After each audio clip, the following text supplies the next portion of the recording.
Audi's TT sports car comes in 3 flavors. We have the base model, the TTS, and now the TT RS. That's the top of the line, fastest model, and we're here looking at the 2012 Audi TT RS.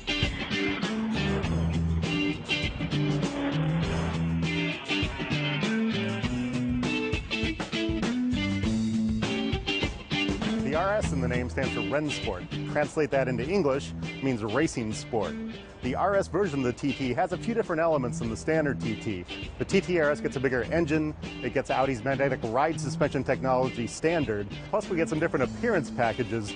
This car has this optional optic package, they call it, gives us these silver mirror covers. You can also get carbon fiber. And back here we have a fixed spoiler. Does away with some of that motorized elements, saves a little weight, which keeps true to this car's sporting theme.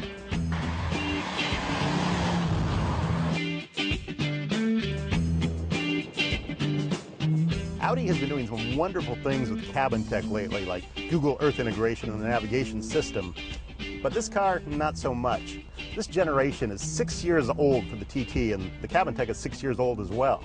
Here in the head unit, we have just the stock system, no upgrades, and this is a basic radio. It's got satellite radio, it's got broadcast, it's got a CD player, and according to the literature, somewhere around here there's an auxiliary input, but I can't find it. Now, as it is, we do have a 9-speaker audio system, which isn't too bad, but you really can't hear it very well over the sound of the engine, this really aggressive engine in this car. You can get an upgrade here, though. You can get a navigation system, and that comes in a tech package, a $3,500 tech package that brings in a Bose audio system, so an upgrade over that 9-speaker system, and iPod integration. Now, you can't get iPod integration without the navigation system, and the navigation system is DVD-based. It's 6 years old, which isn't great. Sports car fans are going to love the fact that Audi only offers one transmission with this car. It's a 6-speed manual, so shift your own gears. It's the way it should be, no DSG or dual-clutch manual transmission. But we also have this S button on the console, which controls some of the more high-tech elements of this car. For example, put it in S mode and it makes the acceleration more aggressive. The throttle's a little more sensitive. And it also controls the magnetic suspension that when you put it in S mode, it makes the ride quality stiffer and handles the corners better. Of course, on the flip side, it also makes the ride a little less comfortable. But this S button also controls the sport exhaust. Now that's another option that we have in this car, $1,500 option. That makes the exhaust sound more aggressive. It opens up some baffles and you get this really like roaring sound, which doesn't do much for performance, but it certainly makes you happier. Now with this small cabin, you might assume the TT RS is a 2-seater, but I'm going to prove it's a coupe. So you can see there are back seats here, but I'm going to need a chiropractor after sitting back here and bending my head under this low roof. You wouldn't want to sit back here for at all, really. Anyway, let me get myself out of this place here.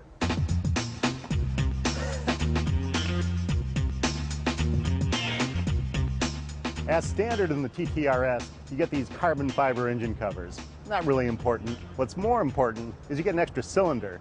This is a 2.5-liter 5-cylinder direct injection with turbocharger. That's one more cylinder and 0.5 liters more than the standard TT. That adds up to 360 horsepower and 343 pound-feet of torque.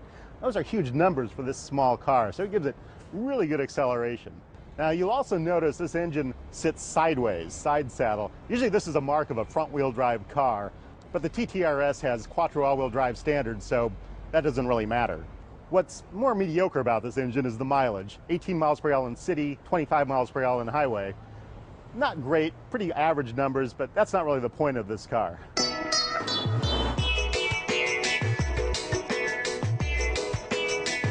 Now, what Audi tried to do with the TT RS's sport mode is make sort of a dual-purpose car. This is something that BMW does really well. You know, in this, leave it off sport mode. In the city, you can drive around, drive to work every day. But it doesn't work so well in this car because the suspension in non-sport mode never really gets comfortable, and the engine always remains a little touchy, a little hard to control in traffic. On the fun curvy roads like I'm on right now, you can really get a sense of how this car is supposed to handle the places it's supposed to be, and this is fun driving it around here.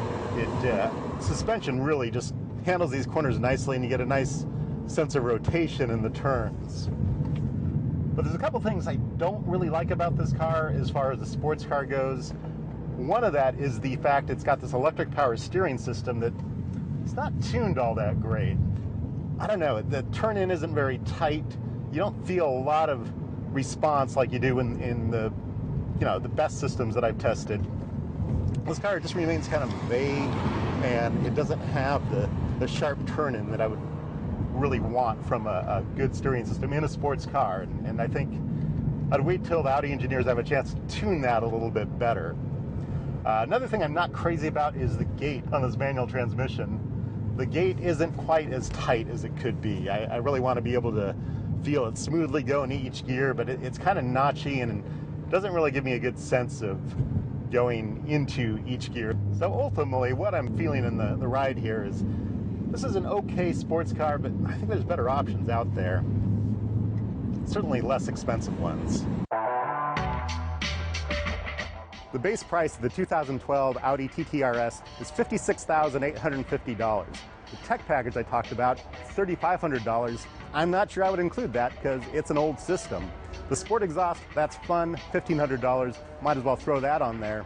But ultimately, I might go for a Porsche Boxster, the car we just reviewed, which just had a model update, or wait for the model update for the TT whenever that's going to come.